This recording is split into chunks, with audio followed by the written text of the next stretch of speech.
Hey everyone, it's that time again for another Torchlight Infinite season reveal. This time it's season 10, the Overrealm season, and I'm gonna quickly-ish go over the top 3 big changes and additions they're doing this season in my opinion. So we're gonna jump right in to not one, but 2 kind of season mechanics. The main season mechanic we're gonna look at first, it's called the Overrealm. We're gonna have Andre give us a quick description and rundown here about what to expect. First, let's break down the new seasonal mechanic, the Overrealm. So, while you're blasting through the Netherrealm, you're going to stumble across these weird doors. Interact with them, kill whatever pops out, and you'll tear open a gateway to its world. Okay. Think of the Overrealm as a So series it's like a of time rifts, but with a twist. An abyss. You jump into the first layer and just start annihilating everything. Your goal is to kill them as quickly as possible it's like to 4 fill your layers. containment progress bar. Max out the okay. bar, and there's like a new door to the next layer will appear, letting you push even deeper. Initially, you can go up to 4 layers deep. The further you go, the harder it gets, and the more it pays out. But the timer is unforgiving. When it runs out, your run is over. That's the timer at the So bottom. efficiency and route planning it's not are like key. a fill-up bar. The Overrealm is dense and intense, so we're giving you a new tool to turn that chaos into profit. Meet the Bottle Shadow. As you fill your containment progress bar in the Overrealm, you'll capture random shadows inside this bottle. Is that what Each this capture is? shadow grants a powerful drop-related bonus for the rest of your current run. Now this can be anything, giving monsters a chance to drop extra flame fuel, increasing its rarity, or even granting a chance for an enemy to drop an additional piece of matchless or higher legendary gear. Ooh. So the magic happens when it starts stacking. If you get lucky and capture the same type of shadow multiple times, the stacking bonuses can get crazy. Imagine stacking fuel drop chance, fuel upgrade chance, a mod that converts gear drops to fuel, and a chance to double all fuel drops. Holy. Yeah, the loot explosions this season are gonna be It's like a insane. roguelike. Okay. Now, the Overrealm isn't really a stable place. When you enter a new layer, that's it kinda might cool. trigger a disturbance. These are essentially special map mods. For example, the Resurrection Disturbance might cause defeated monsters to respawn in a new form, granting bonus drop quantity. The Fall Disturbance will cause tentacles to rain from the sky, dealing heavy damage, but also spawning waves of enemies loaded with extra loot. These events are dangerous and will test you, but they all follow a core TLI principle. The higher the risk, the greater the rewards. Oh yeah. Now your progress isn't just reset every run. You'll earn a currency called Abnormal Gaze that you can use to unlock permanent upgrades in the containment dossier. We're out. Alright, This is basic. basic. Alright, so far, what we're getting in this Overrealm season mechanic, it's like a 4-layered abyss breach. So we find this portal thing and we fight mobs, and then maybe, or all the time, it's not very clear. They're gonna bring us deeper into the map, and we go into like floor 1 of the map. And we do a little event there, and if we win that event, we go to deeper into floor 2, and we do 4 layers of that. And if we do good, we get like super stacking loot. Also, by the looks of it, it kind of has like those roguelike Hades Vampire Survivor type feel. The way I actually thought Mistville was going to be when they announced Mistville. But this one actually looks like they're actually leaning more into it, where you're going through it and these random bottle collections you're doing. I don't know if I can go back or not. Let's see. Yeah, so at the bottom, you're collecting these bottles, right? And getting these buffs. And I don't know if you're going to get a selection. They made it look like you're getting a selection of buffs to choose from. Or if that was just shut. There you go. See? I don't know if you pick these one by one and it's like a pick 3 option, like most roguelikes. Maybe Make Bonk you've heard of. But it'll pop up as what I'm thinking, and you'll pick. Or it might just give you a random one. But the point is, you're going to get these random buffs, it looks like, and use them to go deeper and get more loot, which is great. And then on top of that, there's a skill tree, like roguelikes, where it's like, oh, I get +2 strength. Well, it's not +2 strength, but whatever it is, like this will activate new stuff. This will give you like that teleport anchor. This will give you more loot, probably.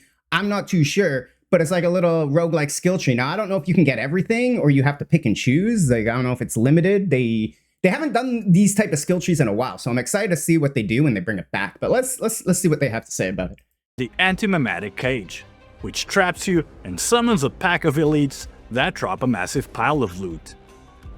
On top of that, special rare enemies now roam the Overrealm, like the loot-heavy floating skull and a mysterious hidden boss known only as the Door Hunter. Wait, are they in the Nether Realm or the Overrealm? Next up, this special rare enemies now roam the Overrealm. Overrealm, Like okay. I thought he loot-heavy said Nether floating Realm. I was like, skull what? They're and in a the mysterious map? hidden boss known only as the Door Hunter. Next up, Okay. this season. So, all in all, it looks interesting. Now, it's an in-map mechanic that brings you deeper into more maps. It's definitely going to extend the clear time per map. So that's what I'm worried about, depending on how rewarding it is to go and essentially do the same map 4 times, or you know, maybe, you know, for each layer is half a map, so 3 times, because, you know, two halves and a full clear is like 3 times. Is that going to be worth it? Are you going to get 3 times the loot from the Overrealm to make up for just, you know, in and out 30 seconds, 1 second maps? I don't know. We're going to have to find out. I'm excited. It definitely looks really fun and engaging. So I'm really excited for that. And I'm actually looking forward to another season mechanic. 2 season mechanics in a row that I'm looking forward to is really great. This is so refreshing after Sandlord to just come back-to-back wins on season mechanics. But they're not done. They're like, you know what? If this isn't good enough, for some reason, they're giving us this new original Sin cage. And this thing is essentially, it feels like another season mechanic, or maybe honestly, it's kind of like a remake of the mid-season, I think, of the Gladiator Arena. Kind of, it's hard to tell based on what they're showing, but they're putting in these new compasses, and they're making a new Netherrealm Atlas tree for this new thing called Original Sin Cage, and essentially functions like another season mechanic for endgame deep space farming is its intent, as he describes, but I'm gonna let Andre describe it a little bit better here. For our most dedicated endgame players, we're introducing a brand new, high-risk, high-reward mechanic. You'll find these special cages in your maps. First, you defeat its guardians. Then, you attack the cage itself. As you damage it, the cage's seal will weaken, periodically releasing extremely powerful, original sin creatures, beings far stronger than even blast monsters, but with loot to match. This is a true endgame challenge, Stronger and it was originally and designed to be than run in blessed deep monsters. space, and it has its own talent nodes and confusion cards to support it. Player burnout and every... So he doesn't go into too much detail. So sadly, I don't have much detail to give you other than that. It's essentially another mechanic. You spawn a new thing in there. You follow this, it looks like, I don't know, golden beetle around creatures and beat it up. Beings far stronger while than it even spawns, blast monsters, you know, more with loot to monsters match. that drop more loot, and I don't know. It looks like Gladiator, one of the mid-season events, and those just piss loot out. So this should be exciting. This should be an interesting way to farm, comboed with the other new compasses they're adding. They're going to open up so many farm angles and different play styles that honestly, it's going to be interesting to try and explore them all to see which one's better, because there's always going to be one better, right? That's just how these games work. So we'll figure that out. But the next big thing they're bringing in is the second version of Bing. Bing has been, at least for me, kind of put on the sidelines ever since he's created. Not that he's bad, he's just never been my play style. But this new Bing is calling me. He looks like he's everything I wanted out of a character. So we're going to check it out. Bing's bombs are gone and replaced by 2 powerful inspiration machines. He now generates whimsy essence and ingenuity essence, which fuel the machines. Think of it as a 2-part system. The blue machine is your setup and debuff, while the red machine is your massive damage payoff. By accumulating whimsy essence, the blue machine triggers a whimsy explosion. 3 trillion. Debuff that increases the spell damage enemies take. Meanwhile, by building up ingenuity essence, the red machine unleashes a devastating ingenuity burst. Now this isn't your standard spell burst. It's designed to break the upper limits on burst count and intervals. Through your trait point selections, you can specialize the blue machine even further. For example, you can make his whimsy explosion generate a lingering energy field that grants you a spell damage bonus. Or you can add an extra kick to the explosion, causing a larger, delayed secondary blast that executes enemies whose life falls below a certain threshold. Executes? But the real game changer is Bing's new trade point system. He now gets to choose an additional trade point at each major level threshold. Okay, I gotta stop here. This is one of the things that's really interesting to me about this character. He doesn't get the normal 4 hero traits. He gets access to all of them. So he will have not 4, 7 hero traits complete. So 3 more than every other hero. Hopefully they balance this out accordingly. But that's not all. It's not just you get all the hero traits. Each one of them has sub-traits. So it's like this one has 3 different options you can pick from it. And they're not all like that. Some of them are only 1 option. Some of them are 2 options. And some of them are 3. But it's just so many build possibilities you can do when they open it up that much. People are going to be asking me, what's the best Bing build? I have no idea. There are so many possibilities that you can burst with this. We're going to have to wait and see what gets cooked up, but it's so exciting to see this type of hero being put in with so many options. This means he has more opportunities for customization than any other hero. You can grab build-defining traits like Supersonic Protocol, which grants a burst of movement speed when you trigger your Ingenuity burst. Law of Ingenuity, which gives your burst a chance to not consume essence, letting you sustain your damage output for longer. And finally, Contingency Inspiration Delivery, which instantly summons 3 temporary machines that start auto-casting your main skill for a massive wave of destruction. Creative Genius transforms Bing from a chaotic bomber into a highly customizable 2-stage spellcaster with one of the highest burst damage ceilings in the game. The sheer number of trade points lets you build him in a ton of different ways, creating a truly unique playstyle.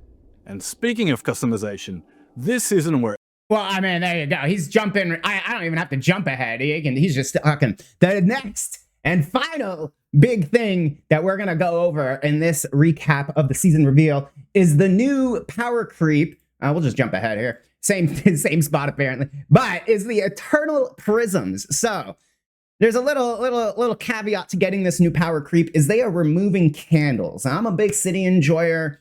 And personally, it hurt me to hear that the candles are leaving. I enjoyed candles because, you know, I understood candles. And it helped me stand out and be ahead of players who didn't understand candles. However, I do understand candles are extremely frustrating, overly complicated, and relied on way too much RNG to get the good ones.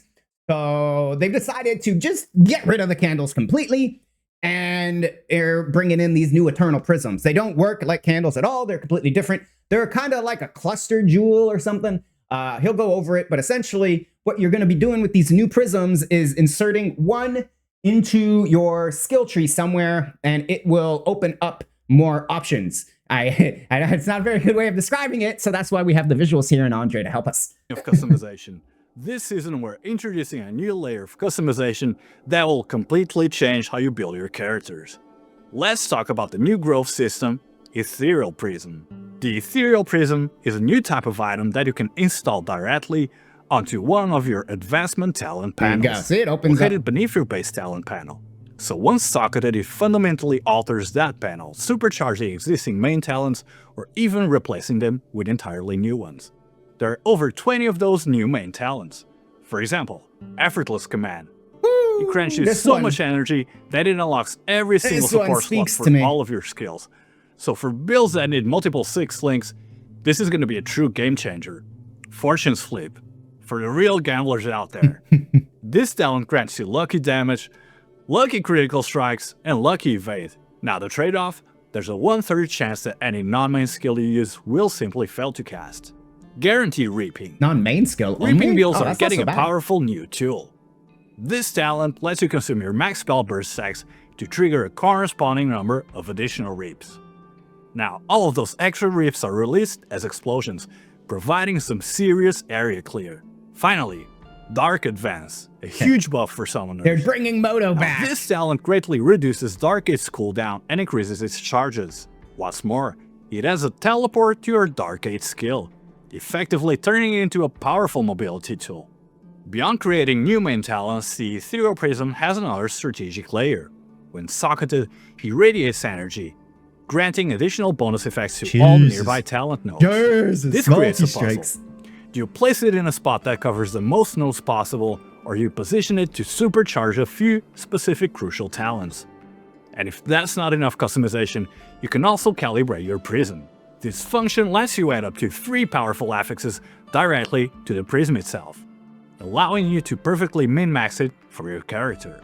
But of course, taking into account its build-breaking potential, the talent system only allows to equip one standard Ethereal Prism at a time. Now, I said you could equip one standard prism, but there is also an exceptionally rare and powerful variant, the Mirror Prism. The special mirror variant has a mirrored image effect. It reflects talent nodes from one side of the panel to the other one, centered on the panel's middle. The real power comes from the fact that the values of these reflected nodes are randomly adjusted. So you can imagine something like a legendary talent with a +1 to all skill levels, getting mirrored, and then rolling into a +2 to all skill levels. Now here's the final piece of the puzzle. You can equip both at the same time, forcing you to think carefully about which 2 talent panels to augment and where to place your prisms to find the most broken placement and create something truly unique. Wow. Next up, we're bringing some... Alright, there you have it. That is the new prisms. Everybody, that is nuts. Yeah, that's everything we wanted to go over. But those prisms are going to be so game-changing in a way that they'll just going to change how you build your character. Essentially, 1 or 2 panels could be kind of picked as dummy panels. So like maybe there was those trees, for instance, where you really liked what they offered you as on the bottom half, but the big talents you didn't like, or the big talents you liked and you didn't like the bottom half. Now with these, like, for instance, you can pick those trees now, especially the ones that you didn't like the top points. So you pick them, you replace the big one with something better. You get all that good stuff. You can mirror them over. I don't know, man. There are so many angles to work with this. I'm so excited. Combo that with the new hero and the 2 new mechanics they're adding. Not one. We're not getting one season mechanic, the Overrealm. We're also getting the Cage Sin. So we're getting a new hero, 2 new big mechanics, plus these prisms. It's going to be really exciting. Like I said before, I am going to miss the candles. So if you're like me and you enjoyed the candles, or that was your main source of farm, guess what? They are going to introduce this new thing where if you did have the city pet, you will be able to exchange the city pets for an equal drop pet, it looks like, of the same rarity. So if you have the legendary city pet, you can change it for a legendary drop pet. I don't want to say all of them, but most of the seasons, kind of like the chest you get from beating the boss, the season 20 boss, it would probably be a chest similar to that. So you'll be able to change your city pet for a different drop pet. And the same thing, if you have the purple city pet, you can change it for any other purple equivalent pet from that box. And the same with the blue. So that is one more thing that's exciting. On top of that, if that wasn't enough, they are bringing back another 7-day login event where if you do log in for those 7 days, you will get a free legendary pet just by logging in for 7 days. They don't have to be in a row either, so just log in for any 7 days. I do believe there is a code. If you haven't yet, there you go, everybody. TLXTL1011. If you haven't already and it's still live, be sure to type that code in before you can't. That'll give you a good 300 primos, I think it was. Yeah, so something like that is always nice to have at the start of a season. All right, that's all for now. We're yapping a little too much at the end here, so I'm going to head out. Hopefully this helped you understand what was coming. Please come and join me for the season on October 10th and see what I have to do. All right, guys, happy hunting, and I'll catch you in the next video. Bye-bye.